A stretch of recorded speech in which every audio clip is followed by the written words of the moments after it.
Hello అండి. కథా ప్రేమికులందరికీ మీ లక్ష్మీ శ్రీనివాస్ నమస్సుమాంజలి. Lakshmi Srinivas the story teller కథా కాలక్షేపానికి అందరికీ స్వాగతం, సుస్వాగతం. అలాగే కథను ప్రారంభించబోయే ముందు అందరికీ ఒక స్మాల్ రిక్వెస్ట్ అండి. మన ఛానల్లో చాలా మంచి కథలు, నావెల్స్ చాలా ఉన్నాయి. కొంచెం టైం తీసుకొని ఛానల్ చెక్ చేసి కథలు విన్నాక మీకు నచ్చినట్లయితేనే మన ఛానల్ సబ్స్క్రైబ్ చేసుకొని కథలను లైక్ చేయండి. అలా చేసినట్లయితే ఇంకొంతమందికి రీచ్ అయ్యి అది నాకు హెల్ప్ అవుతుంది. అలాగే నేను ప్రజెంట్ చేసే విధానంలో ఏమైనా సలహాలు, సూచనలు ఇవ్వాలనుకుంటే నా కమెంట్ సెక్షన్లో ఇంటరాక్ట్ అవ్వండి నాతోటి. ఓకేనా? ఇక ఈరోజు కొత్త నవల పేరు భార్యతో రెండో పెళ్ళి. రాసిన వారు డాక్టర్ సి ఆనందరామం గారు. నా మాటల్లో మొదటి భాగం వినేద్దాం, సరేనా? కాలేజీ లైబ్రరీ రీడింగ్ రూమ్లో కూర్చొని రిఫరెన్స్ బుక్స్ చూసుకుంటుంది Yashoda. MA psychology final year student ఆ అమ్మాయి. ఒక చేతికి ఒక జత గాజులు, రెండో చేతికి రిస్ట్ వాచ్, మెడలో సన్నటి పొట్టి బంగారు గొలుసు, ప్రింటెడ్ బెంగాల్ కాటన్ చీర, నిరాడంబరమైన అలంకరణ. ముఖం చాలా కాంతివంతంగా ఉంటుంది. రీడింగ్ రూమ్లో చాలామంది స్టూడెంట్స్ ఉన్నారు. అక్కడ మాట్లాడకూడదని రూల్ ఉంది. ఆ రూల్ బ్రేక్ చేయటానికి ఉన్న ఉపాయాలు అన్నీ వినియోగించుకోవటానికి ప్రయత్నిస్తున్నారు స్టూడెంట్స్. కొందరు లావుపాటి పుస్తకాలు ముందేసుకొని చిన్న చిన్న స్లిప్స్ ద్వారా సంభాషణ జరుపుకుంటున్నారు. మరికొందరు బుక్స్ ర్యాక్స్ వెనక చేరి గుసగుసలు చెప్పుకుంటున్నారు. రిఫరెన్స్ బుక్స్ జాగ్రత్తగా చూసుకుంటూనే చుట్టూ చూస్తుంది యశోద. ఆమె చూపులు ఎవరినీ వెతుక్కోవటం లేదు, దేనికోసమూ ఎదురు చూడటం లేదు. అలా చూసి చూడనట్లు చుట్టుపక్కల వాళ్ళని పరిశీలిస్తూ వాళ్ళ మనస్తత్వాలు అంచనా వేయటం, తర్వాత తన అంచనా తప్పో రైటో తెలుసుకోవటం యశోదకి చాలా ఇష్టం. అందరినీ మామూలుగా గమనిస్తుంది. ఎవరైనా ప్రత్యేకంగా కనిపిస్తే మాత్రం మరింత జాగ్రత్తగా పరిశీలిస్తుంది. యశోద చూపులు కొంత దూరంలో ఉన్న వివేక్ మీద నిలిచాయి. అతడు యశోదనే చూస్తున్నాడు. ఎప్పటి నుండి చూస్తున్నాడో తెలియదు. యశోద చూపులతో చూపులు కలపగానే చటుక్కుని చూపులు తిప్పుకున్నాడు. ఏదో మహాపరాధం చేస్తూ దొరికిపోయిన వాళ్ళలాగా తలదించుకున్నాడు. సిగ్గుపడుతున్నట్లుగా లేదు అతని మొహం. ఏదో చేయరాని పని చేస్తూ ఇతరులకి దొరికిపోయినట్లుగా లజ్జతో కృంగిపోతూ తలదించుకున్నాడు. ఇదివరలో కూడా అతడు యశోద వంక చూడటం, ఆమె చూపులతో చూపులు కలవగానే భయపడిపోతున్నట్లుగా అయిపోవటం జరిగింది. అతన్ని మరింతగా పరిశీలించాలి అనిపించింది. మళ్ళీ అతడి చూపులతో చూపులు కలపటానికి ప్రయత్నించింది. అతడు ఏదో చెరువులో మునిగి ఊపిరాడిని వాళ్ళ అయిపోయి రీడింగ్ రూమ్లోంచి వెళ్ళిపోయాడు. అతను ఎక్కడికి వెళ్తున్నాడో, ఏ క్లాసో తెలుసుకోవాలి అనిపించింది. చాలా గమ్మత్తుగా ఉంది అతడి ప్రవర్తన. అతడు సైకాలజీ స్టూడెంట్ కాదు. రిఫరెన్స్ బుక్ దాని ప్లేస్లో షెల్ఫ్లో పెట్టేసి రీడింగ్ రూమ్ బయటకు వెళ్దామని బయలుదేరింది. వరండా కిటికీలోంచి రీడింగ్ రూమ్ లోపలికి చూస్తున్నాడు వివేక్. ఆకర్షణీయమైన పెద్ద కళ్ళు, పేరుకు తగ్గట్లే చూడగానే ఇంటెలిజెంట్ అనిపించే ముఖవర్చస్సు. కానీ నవ్వులో మాత్రం ఏదో అమాయకత్వం. యశోద కిటికీ వైపు చూడగానే చటుక్కున అక్కడి నుంచి తప్పుకొని మరుక్షణంలో చెట్ల చాటుకెళ్ళి కనుమరుగైపోయాడు. ఎలాగైతేనేం అతన్ని వెతికి పట్టుకుని మాట్లాడాలి అని నిర్ణయించుకుంది యశోద. యశోద క్లాస్మేట్ అరుణ అటూ ఇటూ చూస్తూ క్లాస్ రూమ్ బయట వరండాలో తిరుగుతున్న యశోదని ఉద్దేశించి నవ్వుతూ అంది. ప్రఖ్యాత పరిశోధకురాలు కుమారి యశోదాదేవి తన పరిశోధన కోసం గినియాపెగ్స్ని వెతుక్కుంటూ ఇలా బయలుదేరిందా? గినియాపెగ్ అవునో కాదో నాకు తెలియదు, కానీ కొంత గమ్మత్తుగా ఉంది ధోరణి. అతడు ఏ క్లాసో తెలుసుకొని అతడితో మాట్లాడాలి అని ఉంది. ఆ ధోరణి ఏమిటో కాస్త వివరించు. ఆ గినియాపెగ్ కోసం నేను వెతుకుతాను. నా వైపు చూస్తాడు. నేను చూడగానే తబ్బిబ్బు పడిపోయి తలదించుకొని పారిపోతాడు. చాలా కంగారు పడిపోతాడు. అతడా వివేక్? Literature student. అతడు ఎంఏ ఫైనల్లోనే ఉన్నాడు. ఇంత తొందరగా ఎలా గుర్తుపట్టావే? ఒకప్పుడు అతడి కోసం నేను వల విసిరాను. అందగాడని, ఐశ్వర్యం ఉన్నవాడని. కానీ అతడు ఆడగాలి సుఖంగానే ఈతరానివాడు లోతుగా ఉన్న చెరువులో మునిగినట్లుగా ఉక్కిరి బిక్కిరి అయిపోతాడు. దొంగతనంగా అయినా నీ వైపు అన్నిసార్లు అతను చూడటం నీ అందానికి, ఆకర్షణకి గొప్ప సర్టిఫికేటే. ఏడిసావులే. ఆ సర్టిఫికేట్ ఏదైనా వస్తే అది నీకే ఇస్తానులే. అది సరే గాని అతడు పిరికివాడా, లేకపోతే నలుగురిలో ఇమడలేడా? అదేం కాదు. అతడు మంచి వక్త. ఏ విధమైన అడ్డు లేకుండా అనర్గళంగా శ్రోతలను ఆకట్టుకుంటూ గంటల కొద్దీ ఉపన్యసిస్తాడు. మంచి కరాటే ఫైటర్. Karate fighter? అతడి దగ్గర మన కాలేజీ స్టూడెంట్స్లో చాలామంది ప్రతి సాయంత్రం కరాటే నేర్చుకుంటారు కాలేజీ ప్లేగ్రౌండ్స్లో. నిజంగా నువ్వు చూసావా? ఆ, నాకు కూడా నేర్చుకోవాలి అనిపించింది. కానీ నన్ను చూడంగానే ఆ కరాటే వీరుడికి ఒంటి నిండా చెమటలు పట్టడంతో అతడి శిష్యులంతా నన్ను బయటికి గెంటేశారు. అయితే తప్పకుండా అతడితో పరిచయం చేసుకుంటాను. నేను రానా? నోరు మూసుకో. జానీతో తిరుగుతున్నావుగా, రూట్ మార్చుకు. జానీ లాభం లేదు, పెళ్లి టైప్ కాను అని స్పష్టంగా చెప్పేశాడు. ఇంకో రూట్ చూసుకోవాల్సిందే. అయితే ముందు నన్ను మాట్లాడి పెళ్లి టైప్ అవునో కాదో తేల్చుకొని తర్వాత నిన్ను పరిచయం చేస్తాను. సరే, తీరా పరిచయం అయ్యాక అది ముదిరాక నన్ను మర్చిపోకు. నోరు మూసుకో.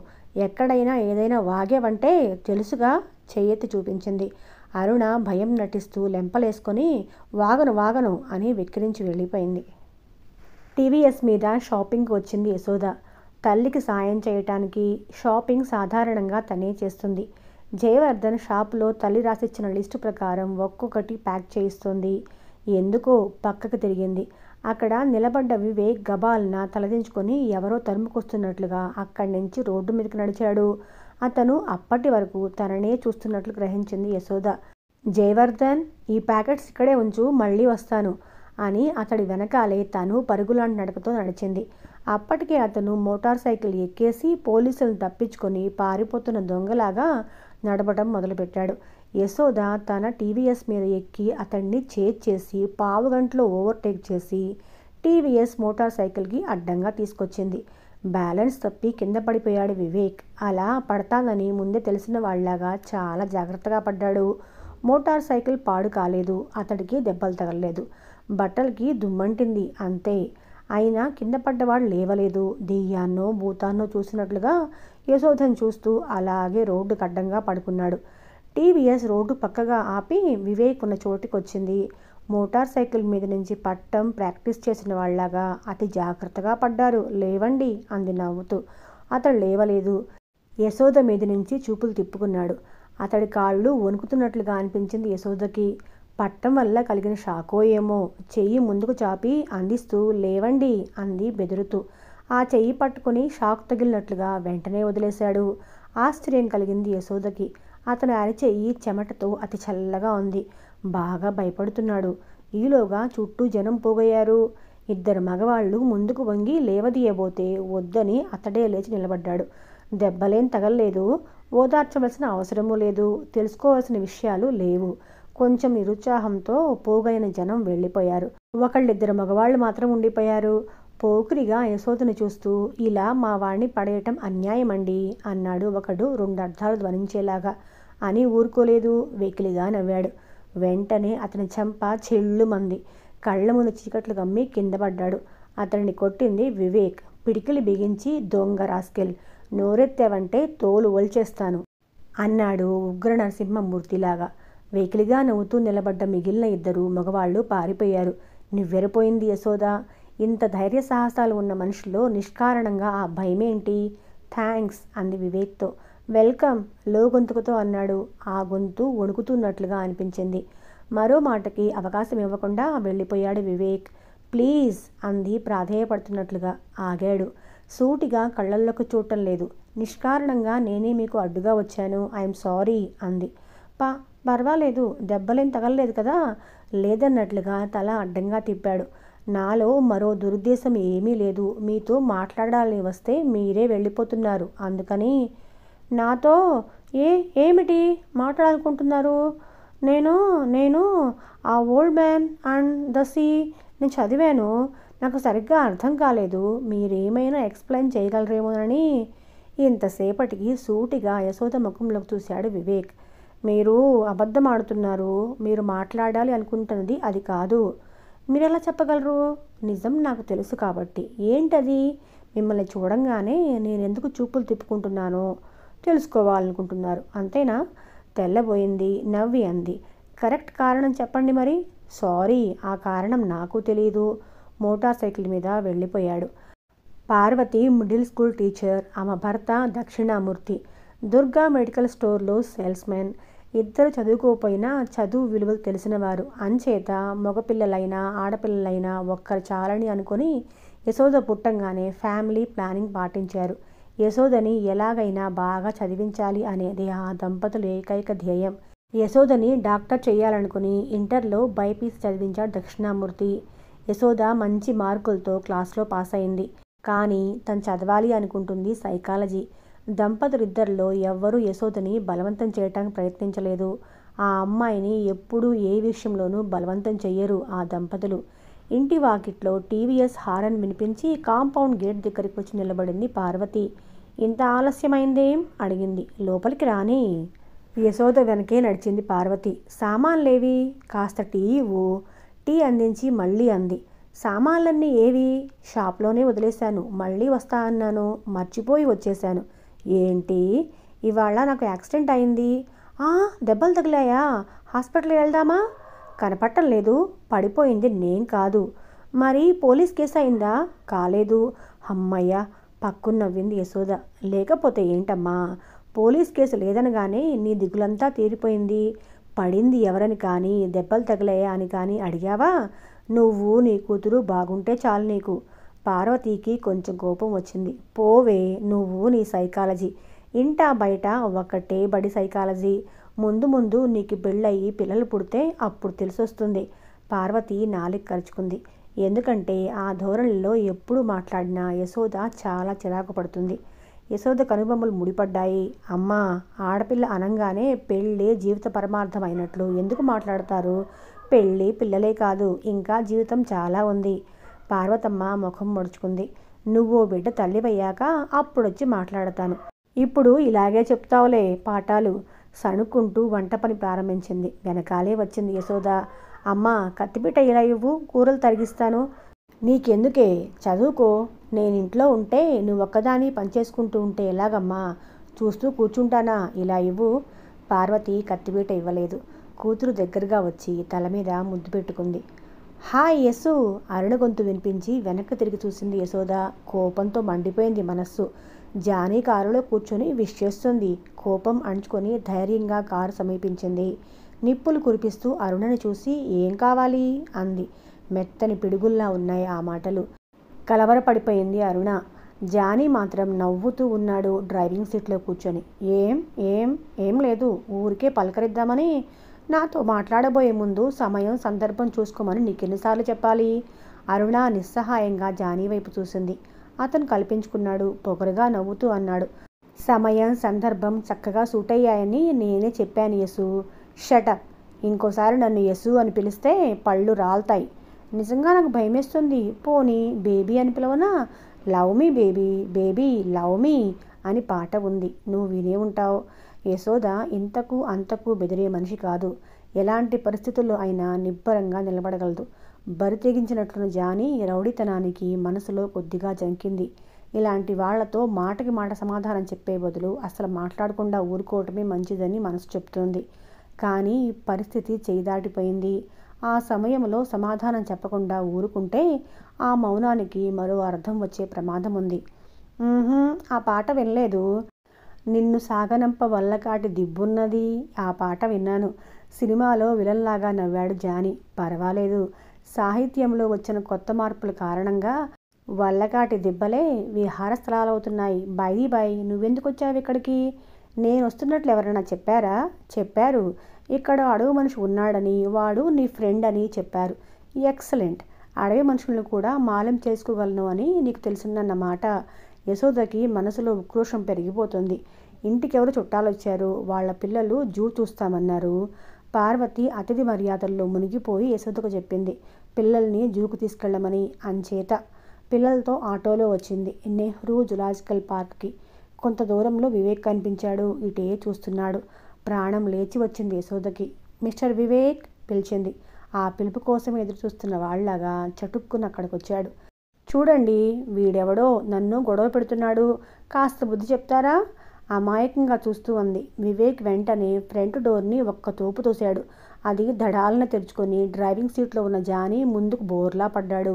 వెంటనే అతడి మెడ మీద, కాళ్ల మీద, చేతులపైన కత్తి దెబ్బల్లాంటివి వివేక్ అరచేతి దెబ్బలు పడ్డాయి.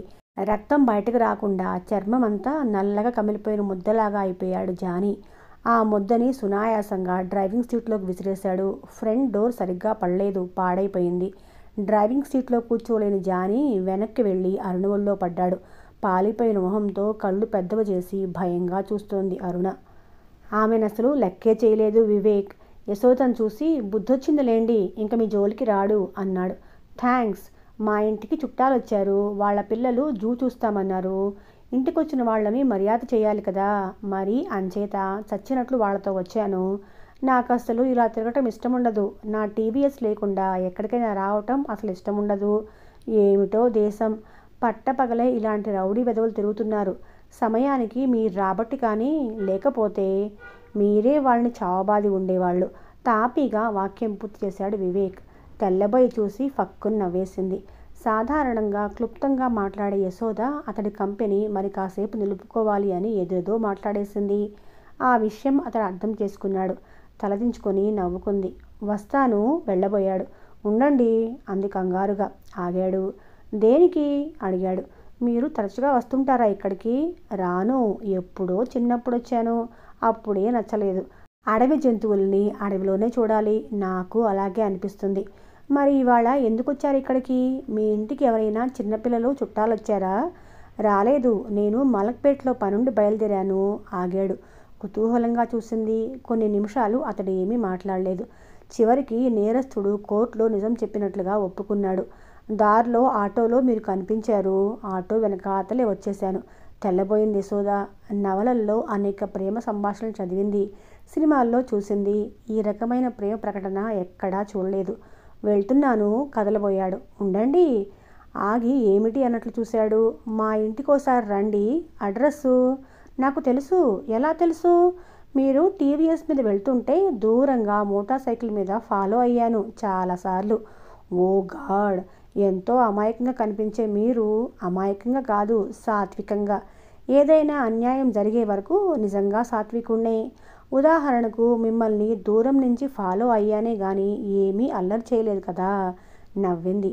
అతడు అన్ని మాటలు మాట్లాడటం ఆమెకు చాలా సంతోషంగా ఉంది. సాధారణంగా మోనోసిలిటర్స్ తప్ప ఏమీ మాట్లాడు. మా ఇంటికి వస్తున్నారుగా అడిగింది. ఏమిటి అరేంజ్మెంట్స్? ఏమీ లేదు, ఊరికే టీ తీసుకోవటానికి. నాకు ఆడపిల్లలతో కబుర్లు చెప్పటం, వాళ్ళ ఇళ్ళకి వెళ్ళి టీ తీసుకోవటం ఇష్టముండదు, ప్రవరాఖ్యుల్లాగా అన్నాడు. తెల్లబోయింది. తప్పేముంది? ఏమీ లేదు, కానీ నాకెందుకు ఊపిరాడినట్లుగా ఉంటుంది. ఇలా మీతో నిజం చెప్పేస్తుంటే నాకు హాయిగా ఉంది. మీరు ఏమైనా అనుకోవచ్చు, అయినా చెప్పాలని అనిపిస్తుంది. థ్యాంక్స్. ఎందుకలా అనిపిస్తుందో ఆలోచించి చెప్తారా? ఆలోచించాను నేను.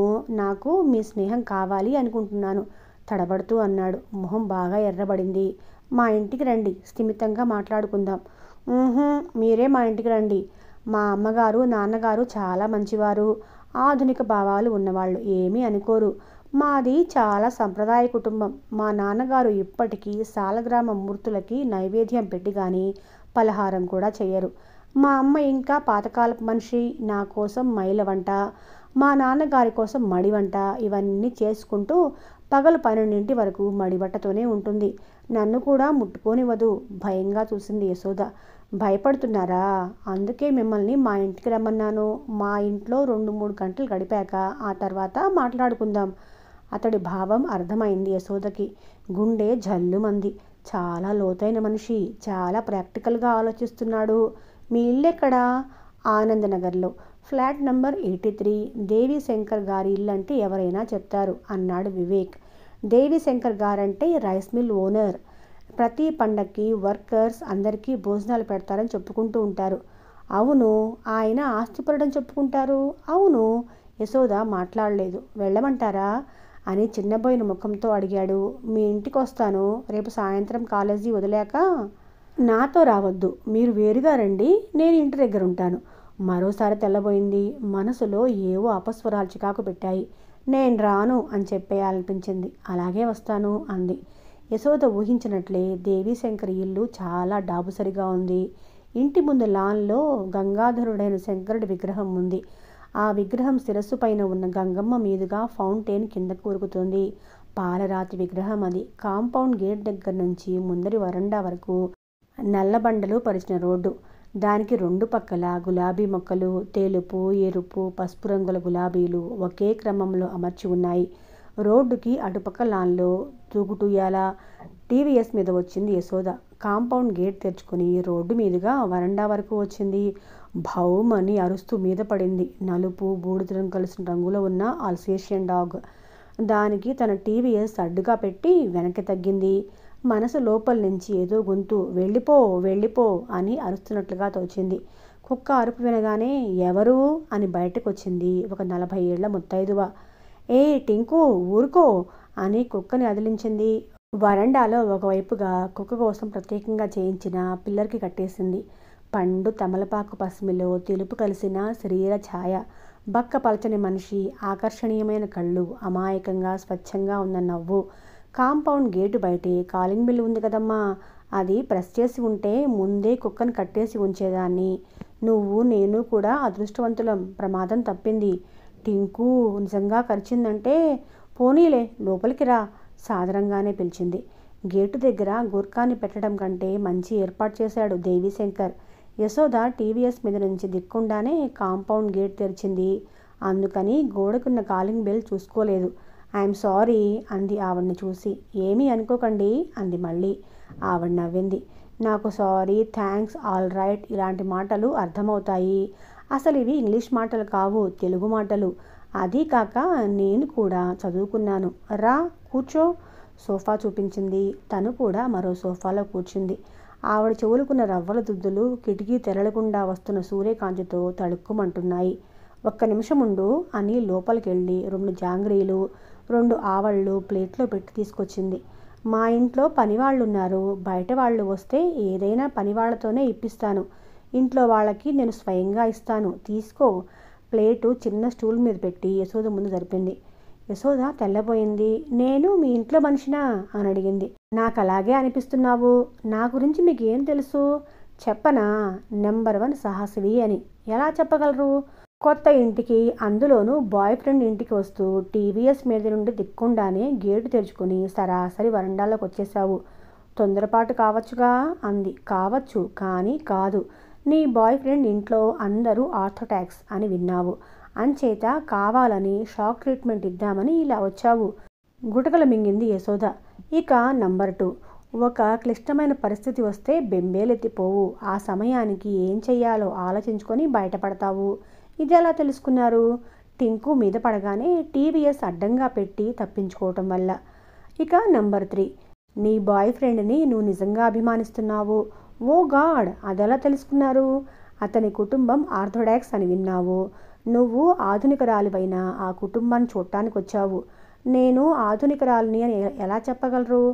ఆ రోజే చేతులకు వేసుకున్న గాజులను చూసుకుంది. పిచ్చి పిల్ల, గాజులు వేసుకోవటంలో లేదు ఆధునికత. అలాగే రవ్వల దుద్దులు పెట్టుకోవటంలో సాంప్రదాయకత లేదు. మరి సాయంత్రం వేళ ఒక్కదానివే వచ్చావు. ఆడపిల్ల ఇలా ఒక్కరితే రావటం ఆధునికత. ఇది మంచిదా చెడ్డదా అన్నదానికి నేను సమాధానం చెప్పలేను. కానీ నేనొచ్చింది నాకు బాగా తెలిసిన వివేక్ ఇంటికి. ఏం తెలుసు నీకు?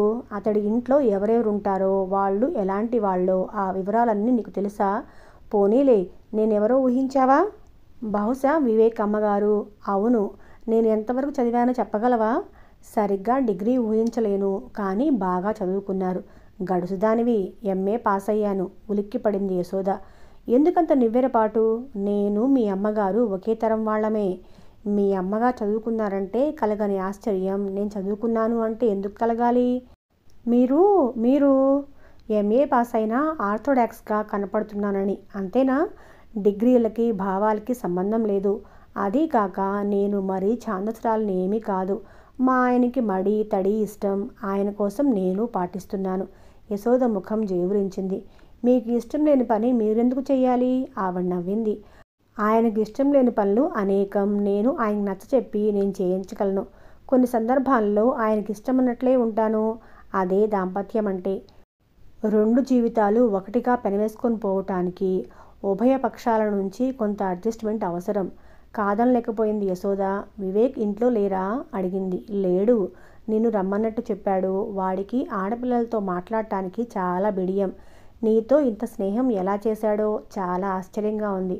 వస్తాడు. బహుశా ఒక అరగంటలో రావచ్చు. లైబ్రరీకి వెళ్ళాడు. ఇల్లు చూస్తావా? రాణి, ఇల్లు చూపించు. పరికిణి ఓణి వేసుకొని నాజూగ్గా ఉన్న 16 ఏళ్ల అమ్మాయి వచ్చింది. శుభ్రంగా ఉంది. ఒంటి మీద నగలు లేవు. చేతులకి మట్టి గాజులు, చెవులకి ఆర్టిఫిషియల్ దుద్దులు. ముఖం పెద్ద అందంగా లేకపోయినా ఆకర్షణీయంగా ఉంది. రండి అంది యశోదను ఉద్దేశించి. మొదట దేవీశంకర్ గది చూపించింది. అది ఆఫీస్ రూమ్. పుస్తకాల ర్యాక్స్ నిండా భగవద్గీత, ఉపనిషత్తుల అనువాదాలు ఒకవైపు, డిస్కవరీ ఆఫ్ ఇండియా లాంటి పుస్తకాలు మరోవైపు ఉన్నాయి. గోడకి రామకృష్ణ పరమహంస తైలవర్ణ చిత్రం ఉంది. రెండు వైపులా 2 సోఫా సెట్స్ కూడా ఉన్నాయి. తర్వాతది రేవతి, దేవీశంకర్ల పడగ్గది. Rosewood double cot, dressing tables, side table, light shade curtains. చూడటానికి చాలా అందంగా ఉంది. అటాచ్డ్ బాత్రూమ్ కూడా ఉంది. ఆ తర్వాతది వివేక్ గది. ఆ గదిలోకి అడుగు పెట్టాలంటేనే నాకు చాలా భయం అంది రాణి కిసుక్కున్నవ్వి. రాణిని చూసినప్పటి నుంచి తన మనసులో మెదులుతూ ఉన్న సందేహాన్ని బయటపెట్టింది యశోద. వివేక్కి నువ్వు ఏమవుతావు? ఏమీ కాను. నేను ఇంట్లో పనిచేస్తాను. పని మనిషివా? భలేవారండి. ఎందుకంత ఆశ్చర్యం? పని మనిషి అనగానే పుల్లమ్మ, మల్లమ్మ లాంటి పేర్లు ఉండాలని, ముతక చీరలు పైకి ఎగ్గట్టి ఆశగా మాట్లాడాలి అని మీ భావన. అవునా అమ్మగారు? మీవన్నీ ఆధునిక భావాలని చెప్పారు. నిజమనుకున్నాను. నన్ను చూసి అమ్మలక్కలంతా ఆశ్చర్యపోయినట్లే మీరు ఆశ్చర్యపోయారు. మా అమ్మగారే నయం. పని చేయించుకుంటూ నాకు చదువు చెప్పిస్తున్నారు. సిగ్గుపడింది యశోద. వివేక్ తల్లి మీద క్షణక్షణానికి గౌరవం పెరుగుతుంది. దేవీశంకర్ ఎలాంటివాడో మీరా గదిలోకి వెళ్ళి చూడండి. నేను లోపలికి రాను. ఇంటికెవరో వచ్చారు. బెల్ మోగింది. చూసి మళ్ళీ వస్తాను. వెళ్ళిపోయింది రాణి. ఆ అమ్మాయి నడకలోనూ విలాసం ఉంది. వివేక్ గదిలోకి వచ్చింది. గది నిండా పుస్తకాలే. 4 గోడలకి పుస్తకాల ర్యాక్స్ ఉన్నాయి. అవన్నీ నిండి టేబుల్ మీద, సైడ్ టేబుల్స్ మీద బుక్స్ ఉన్నాయి. చదువుతూ నిద్రపోయినట్లుగా మంచం మీద కూడా పుస్తకాలు ఉన్నాయి. అవన్నీ చూస్తూ కూర్చుంది. ఫిలాసఫీ, సైన్సు, ఫిక్షన్ చాలా వైవిధ్యం ఉంది ఆ పుస్తకాల్లో. నేను లోపలికి రావచ్చునా? వివేక్ గొంతు గుమ్మం దగ్గర నిలబడి అడుగుతున్నాడు. మీ గదిలోకి మీరు రావటానికి నేను పర్మిషన్ ఇవ్వాలా? ప్రస్తుతం మీరు ఉన్నారు కదా. రండి. కొంపదీసి నన్ను వెళ్ళిపోమనరు కదా. అతడు సిగ్గుపడ్డాడు. అది గమనించింది యశోద. ఏమీ అనుకోవద్దు, జోక్ చేశాను. అమ్మతో మాట్లాడారా? ఫలహారం కూడా చేశాను. ఆవిడ స్వయంగా నాకు ఇచ్చింది. అమ్మ మీకు నచ్చిందా? చాలా నచ్చారు. అయితే మీ అమ్మగారు, నాన్నగారు ఒప్పుకుంటే, మీకు ఇష్టమైతే నేను మిమ్మల్ని పెళ్లి చేసుకుంటాను. తెల్లబోయింది యశోద. పెళ్లి ప్రస్తావన వస్తుందని అనుకుంటుంది కానీ ఇంత త్వరగా వస్తుందనుకోలేదు. ఇంత సూటిగా అడుగుతాడని అనుకోలేదు. మరికొన్ని సమావేశాల తర్వాత, ఎన్నెన్నో స్వీట్ నథింగ్స్ తర్వాత అతడు తన చుట్టూ చేతులు వేసి లాలనగా దగ్గరికి తీసుకొని, చెవిలో ఈ ప్రస్తావన తెస్తే బాగుండేది. మీ అమ్మా నాన్నలకి ఇష్టం లేకపోయినా, మా అమ్మా నాన్నలకి ఇష్టం లేకపోయినా, లోకానంతా ఎదిరించైనా మనం పెళ్లి చేసుకుందాం అని రొమాంటిక్గా చెప్తే బాగుండేది. కనీసం ఈ ప్రస్తావన తెచ్చాకైనా నువ్వు నా దానివి అని దగ్గరికి తీసుకుంటే బాగుండేది. మీ అమ్మకు నచ్చితే చాలా. మరి మీ నాన్నగారి మాట? అడిగింది. మా నాన్నగారి అభిప్రాయాలు నాకు తెలుసు. బహుశా ఆయన నచ్చకపోవచ్చు. అయినా నేను చేసుకుంటాను. ఆ విషయాలన్నీ అమ్మ చూసుకుంటుంది. యశోద ఆశ కొంతవరకు చల్లబడింది. నాన్నగారికి ఇష్టం లేకపోయినా నేను చేసుకుంటాను అనటం బాగుంది. ఆ విషయాలన్నీ అమ్మ చూసుకుంటుంది అనటం బాలేదు. ఒక విషయం అడుగుతాను, ఏమీ అనుకోరుగా? అడగండి. కొన్ని ప్రత్యేక పరిస్థితుల్లో స్త్రీ మగవాడికి విడాకులిచ్చి మరొకరిని పెళ్లి చేసుకోవటం మీ దృష్టిలో తప్పు కాదు కదా? ఉలిక్కి పడింది. పెళ్లి ప్రస్తావన తెస్తూనే ఈ విడాకుల గురించి మాట్లాడటం ఏదో అపశకునంలాగా తోచింది. లోపల ఏదో గొంతు పారిపో పారిపో అంటున్నట్లుగా, మనసులో ఏదో గందరగోళం. యశోద మాట్లాడకపోవటం చూసి మళ్ళీ అన్నాడు వివేక్. వారం కిందట మహిళా సంక్షేమ సంఘంలో మీ ఉపన్యాసం విన్నాను. విడాకుల గురించి, వాటి అవసరాన్ని గురించి. పూర్వకాలంలో సైతం పరాశరుడు, వశిష్ఠుడు మొదలైన సంస్కృతికర్తలందరూ ఏ పరిస్థితుల్లో విడాకులు ఆమోదించాలో ఆ వివరాలు బ్రహ్మాండంగా ఉపన్యసించారు. ఇప్పుడేంటి మాట్లాడరు? తడబడింది యశోద. ఆమె తడబట్టం చాలా అరుదు. ఇప్పుడెందుకు ఈ ఆలోచన? నాకు విడాకులిచ్చే ఉద్దేశంతో పెళ్లి చేసుకోవాలి అనుకుంటున్నారా? నవ్వడానికి ప్రయత్నించింది. నా అంతట నేను ఏనాడు మిమ్మల్ని వదలను. కానీ ఏ కారణం వలనైనా ఎప్పుడైనా మీరే నన్ను వదలాల్సిన పరిస్థితి ఎదురైతే, మామూలు ఆడవాళ్లలాగా సిల్లీ సెంటిమెంట్స్తో మీ జీవితం నాశనం చేసుకోరు కదా అని. ఏమిటి వింత ధోరణి? పెళ్లి కాబోయే ముందు పెళ్లి కొడుకు కాబోయే భార్యతో మాట్లాడే మాటలేనా ఇవి? నా జీవితం ఎవరి కోసము దేనికోసము నాశనం చేసుకోను. పూర్తిగా నా కోసమే జీవిస్తాను. Very good. దారికి అడ్డు తొలగి నిలబడ్డాడు. ఇక వెళ్ళవచ్చు అన్నట్లుంది అతని ధోరణి. ఏదో నిరుత్సాహం నిండిపోయింది మనస్సు నిండా. వస్తాను అని కదలబోయింది. అప్పుడు వెనక నుండి ఎవరో తోసేసినట్లు వివేక్ ముందుకొచ్చాడు. యశోద చేతిని అందుకొని సుతారంగా ముద్దు పెట్టుకున్నాడు. నిలువెల్లా వణుకుతున్నాడు. పెదవులు వేడిగా కాక చల్లగా ఉన్నాయి స్వేదంతో. అయితేనేం? అతడు వదిలిన వేడి ఊపిరి ఆమెను నిలువెల్లా విద్యుత్ తరంగాలతో నింపింది. బెదురుగా, భయంగా, నాజుగ్గా ఉన్న ఆ చుంబనం ఆమెకు చాలా చాలా చెప్పింది. మనసులో సంకోచాలు, భయాలు మాయమై అతడి కళ్ళల్లో మెరిసిన ఆరాధనా భావమై మనసంతా నిండిపోయింది.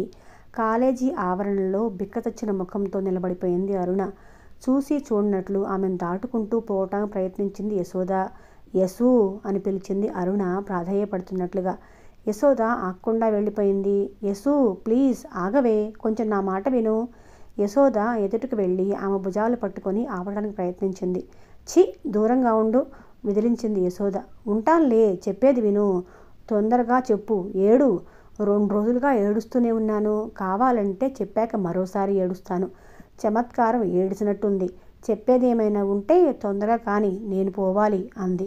నన్నిలా ఆపమని కూడా ఎవడైనా చెప్పాడా నీకు? చాచా, అంత మాటలు అనకే. కళ్ళల్లో నీళ్లు గిర్రుని తిరిగాయి అరుణకి. సరే చెప్పు.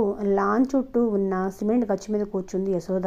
కోపంతో ముడిచిన కనుబొమ్మలు అలాగే ఉంచి, కాస్త నువ్వు ఇచ్చకాలుగా అంది అరుణ. ఏడిసావలే, నీకు తోడు అదొకటి తక్కువైంది. తొందరగా చెప్తావా లేదా? నాకు అతని దగ్గర నుంచి డబ్బు కావాల్సి వచ్చింది. అంచేత విధి లేక అతని మాట విని పిలిచాను అంతే. నిన్ను అవమానించాలని కాదు, అతడితో స్నేహం కలిగించాలని కాదు. ఓహో, ఎందుకంటా డబ్బు? కొత్త రకం చీరలకా? చైనీస్ రెస్టారెంట్లో డిన్నర్లకా? అబార్షణకి. వాట్? అవును, ఈ నెల పీరియడ్స్ మిస్ అయ్యాను. తొందరగా చేయించుకోపోతే ప్రమాదం. ఛా, మరీ అంత తెలివి తక్కువగా ఎలా ప్రవర్తించావే? ప్రేమించి చేసుకుంటే కట్నాల బాధ లేకుండా పెళ్ళవుతుంది అనుకున్నాను. రూట్ తప్పింది. ఇలాంటి పిచ్చి పనులు ఇంకెప్పుడు చేయకు. ఇక ముందే జాగ్రత్తగా ఉండు. అమ్మయ్య, నీ కోపం పోయినట్లే కదా. గభాల్న యశోద బుగ్గ మీద ముద్దు పెట్టేసుకుంది అరుణ. ఛీ అని బుగ్గ రుమాలతో తుడుచుకుంది యశోద. పాపం జానీ హాస్పిటల్లో ఉన్నాడు. ఇంకా తెలివి రాలేదు. నీ హీరో భలే కొట్టాడు. మాట్లాడలేదు యశోద. ఎంత అదృష్టమేనేది. ఎవరి వంక కన్నెత్తి చూడని వివేక్ నీ స్నేహం కోరుతున్నాడు. అందంగా ఉన్న ప్రతి ఆడపిల్లని తన వెంట తిప్పుకునే జానీ కూడా నిన్నే కలవరిస్తున్నాడు. ఈ కథకు ఇక్కడితో బ్రేక్ ఇచ్చేద్దాం. ఇక్కడి వరకు విన్నారని అనుకుంటున్నాను. కథ గురించి కమెంట్ సెక్షన్లో నాతో షేర్ చేసుకోండి. మళ్ళీ కలుసుకుందాం. సరేనండి.